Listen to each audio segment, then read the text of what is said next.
E aí? Nesse vídeo vou explicar sobre o calabouço da Batalha da Aurora Púrpura, também chamado de Conflito Eterno.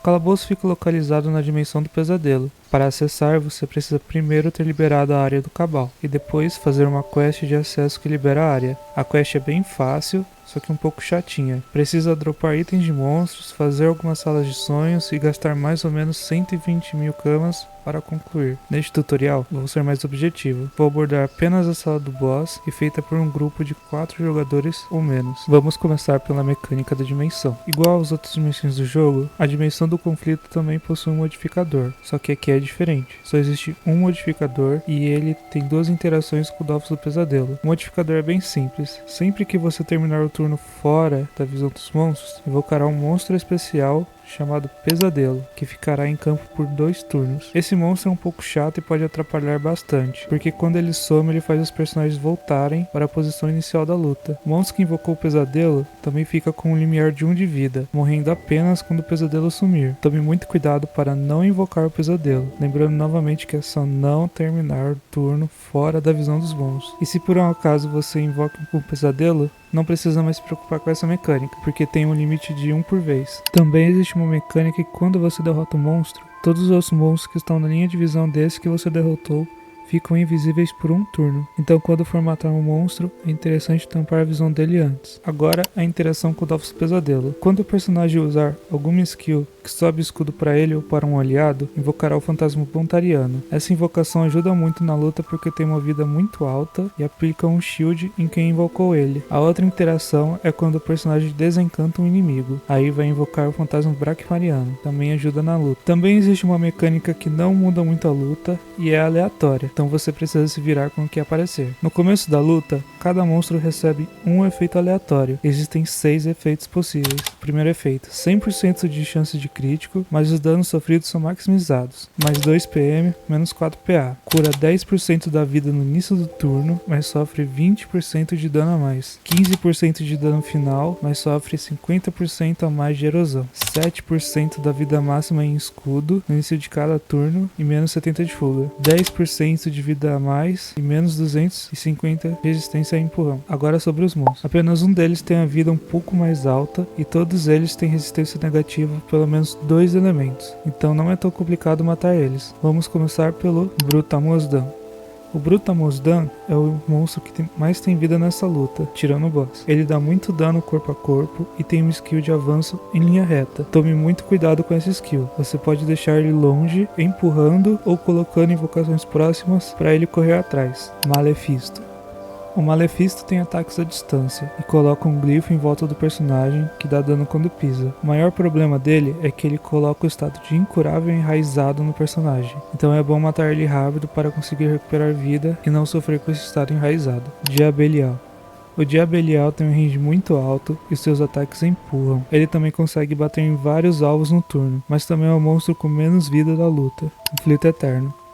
Esse é o boss do DG. Ele possui um sistema de invulnerabilidade relacionado com suas 2 invocações, mas primeiro vou falar sobre as skills dele. Ele possui 4 skills: a Punho da Cidade Sombria, que dá muito dano e empurra, mas o range é baixo, e o Punho da Cidade Branca, que dá dano ranged. A Ciclo da Violência move o seu personagem e tem a chance de tirar PA. A última skill é um pulo que ele usa pela primeira vez no turno 5 e tem o cooldown de 4 turnos, mas se um aliado começar o turno no corpo a corpo com ele, o CD da skill é reduzido em 1 turno, e esse é um detalhe muito importante, porque em alguns turnos ele invocará inimigos grudados com ele. Esse pulo também deixa ele em um estado impossível de ser movido, mas se algum aliado estiver perto da célula que ele caiu do pulo, é o aliado que ficará nesse estado, e não ele. Para deixar o boss vulnerável, é necessário entender sobre as suas invocações. No começo da luta, ele invoca um diabinho e um anjinho, o Bom Rafim e o Brachbret. Cada um tem uma marca na cabeça com o número 10. O anjo só pode receber dano melee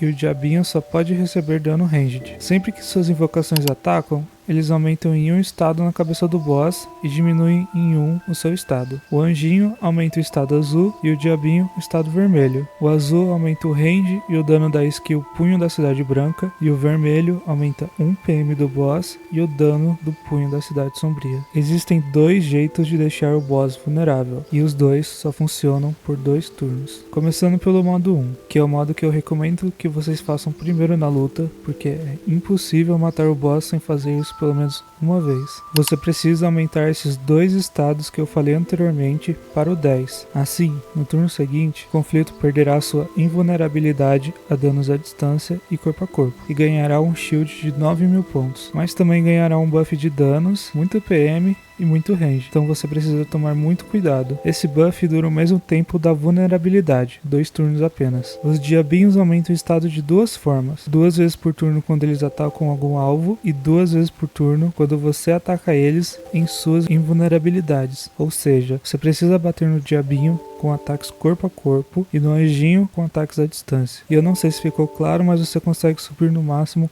4 stacks por turno de cada um. O outro modo de debuffar o boss é muito mais tranquilo, é só matar a invocação que tem invulnerabilidade que você quer bater. Se você quiser bater no boss com ataques à distância, você precisa matar o anjo. Se quer bater no boss com ataques corpo a corpo, precisa matar o diabinho. Esse modo é bem tranquilo.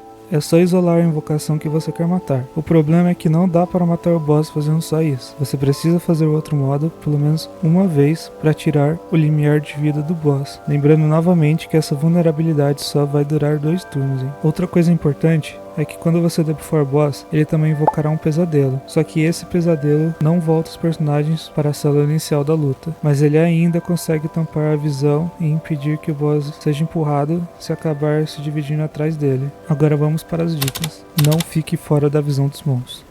Preste muita atenção para não invocar o pesadelo, porque ele atrapalha demais a luta no início. E se você matar os 3 monstros, você não precisa mais se preocupar com essa mecânica. Mate os monstros rapidamente. O conflito eterno não é muito forte sem os stacks que aumentam seus danos. Por isso, não precisa se preocupar muito com ele no início. Foque em matar os monstros o mais rápido possível. É bem fácil, já que eles possuem resistências negativas. E na tela aí tá passando uma estratégia que eu usei em um placement, que eu conseguia matar um monstro no turno 1. Antes dele jogar. Priorize o modo 1 de debuffar o boss para começar a dar dano nele, porque se algo der errado, será no início da luta e você perderá menos tempo se morrer. Prepare a erosão quando ele ficar vulnerável pelo modo 1, porque ele levanta um shield de 9.000 de vida e com a erosão você tira a vida máxima enquanto bate no shield. É como se fosse um dano extra. Se a sua equipe conseguir aplicar mais ou menos 29.000 de danos em 2 turnos, um pouquinho menos se você conseguir aplicar erosão no boss, você também pode matar ele fazendo apenas o primeiro modo de debuff. É claro que você também vai precisar tomar muito cuidado para não morrer no processo, porque ele fica muito forte. Não é extremamente necessário, mas ajuda muito se uma pessoa for com Dofus Pesadelo para invocar o fantasma Bontariano. Se a sua classe não subir shield, você pode usar algum equipamento que suba shield, como o Dofus Esmeralda ou o Dofus Forja Lava, que proca bem fácil porque muitos monstros na luta têm skills de movimentação. Não acho o do Origami ou Pretech interessante, porque eles só funcionam no começo da luta. Abuse de invocações para controlar o boss e se proteger das skills dele. O conflito eterno é muito bobo e às vezes ele foca nas invocações em vez de bater nos nossos personagens. No turno que ele tiver o pulo disponível, ele sempre vai pular em alguma invocação que esteja próxima a ele. Se você estiver matando apenas uma invocação para bater no boss e o estado da outra invocação estiver muito alto, é interessante você matar essa outra invocação para debuffar o boss. E é isso.